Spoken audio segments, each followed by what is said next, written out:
what is driving them to the addiction, do you think? I mean, from somebody who's coming from a stable environment Right. where it isn't easy to Yeah. pin it down to something, what's Yeah. making them that addictive personality? Right. Yeah, exactly. That's the tricky one, right? From I like to borrow. There's a very famous writer by the name of Eugene O'Neill, one of the great addict writers who went off and won the Nobel Prize. But he spent most of his life in active addiction, and all his plays are written about the addiction. And he talks about in one play this concept of, he says, "I will always be a stranger who can never feel at home, who can never belong."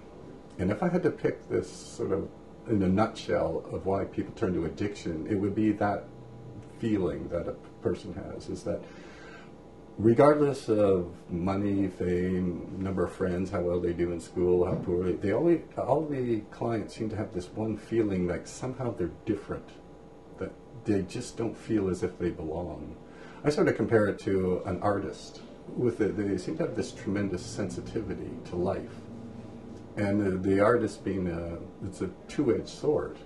I mean, it can cause them great suffering, but it's also, if they can use it, it can help them. But they seem to have this feeling like, I just don't belong. I don't know why. I don't know what's wrong with me. But I have this feeling like I'm different. Yeah. And that can come from any number of things. It can come from trauma or just maybe a sensitivity. Yeah. And it doesn't seem to play favorites. It doesn't matter how much money you have or how well the family's doing or anything else. It's just this feeling, right? I don't know, something's wrong. And then they use the drug and, finally, this is the way I was meant to feel. That's the feeling they get from the drug.